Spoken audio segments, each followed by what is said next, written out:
ಕಲಬುರಗಿ ನಗರದ ಎನ್ಪಿಎಸ್ ಪದವಿ ಪೂರ್ವ ಕಾಲೇಜಿನಲ್ಲಿ ರವಿವಾರ ಅಂದರೆ 28 ಡಿಸೆಂಬರ್ 2025ರಂದು ವಿಜ್ಞಾನ ವಿಭಾಗಕ್ಕೆ ಪ್ರವೇಶಾತಿ ಹಾಗೂ ವಿದ್ಯಾರ್ಥಿ ವೇತನ ಪರೀಕ್ಷೆಯನ್ನು ನಗರದ ಹೊರವಲಯದಲ್ಲಿ ಬರುವ ಎನ್ಪಿಎಸ್ ಕಾಲೇಜಿನ ಕ್ಯಾಂಪಸ್ನಲ್ಲಿ ಆಯೋಜನೆ ಮಾಡಲಾಗಿತ್ತು. ಒಟ್ಟು 4780 ವಿದ್ಯಾರ್ಥಿಗಳು ಪರೀಕ್ಷೆಗೆ ಹಾಜರಾಗುವುದರ ಮೂಲಕ ಅತ್ಯುತ್ತಮ ಸ್ಪಂದನೆ ವ್ಯಕ್ತವಾಗಿತ್ತು.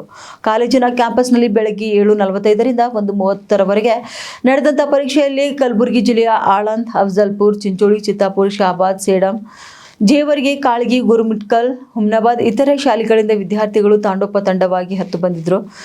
ಸ್ಟೇಟ್ ಬೋರ್ಡ್, ICSE ಹಾಗೂ CBSE ವಿದ್ಯಾರ್ಥಿಗಳು ಅತಿ ಉತ್ಸಾಹದಿಂದ ಭಾಗವಹಿಸಿದರು.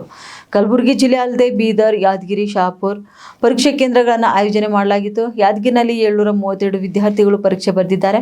ಶಹಾಪುರನಲ್ಲಿ ಕೂಡ 330 ವಿದ್ಯಾರ್ಥಿಗಳು ಪರೀಕ್ಷೆ ಬರೆದಿದ್ದಾರೆ. ಇನ್ನು ಬೀದರ್ನಲ್ಲಿ 302 ವಿದ್ಯಾರ್ಥಿಗಳು ಪರೀಕ್ಷೆಗೆ ಹಾಜರಾದರೆಂದು ತಿಳಿಸಲಾಗಿದೆ. ಇನ್ನು ಸಂಸ್ಥೆಯ ಅಧ್ಯಕ್ಷರಾದ ಡಾಕ್ಟರ್ ಶಶಿಲ್ ಜಿ ನಮೋಶಿ ಅವರು, ಕಾರ್ಯದರ್ಶಿಗಳಾದ ಸುರೇಶ್ ಕುಮಾರ್ ಬುಲ್ಬುಲೆ ಅವರು, ಸಂಸ್ಥೆಯ ಇತರ ಸದಸ್ಯರು ಹಾಗೂ ಪ್ರಾಂಶುಪಾಲರು, ಆಡಳಿತ ಅಧಿಕಾರಿ, ಬೋಧಕ ಬೋಧಕೇತರ ಸಿಬ್ಬಂದಿ ವರ್ಗದವರು, ವಿದ್ಯಾರ್ಥಿಗಳು ಇಲ್ಲಿ ಉಪಸ್ಥಿತರಿದ್ದರು.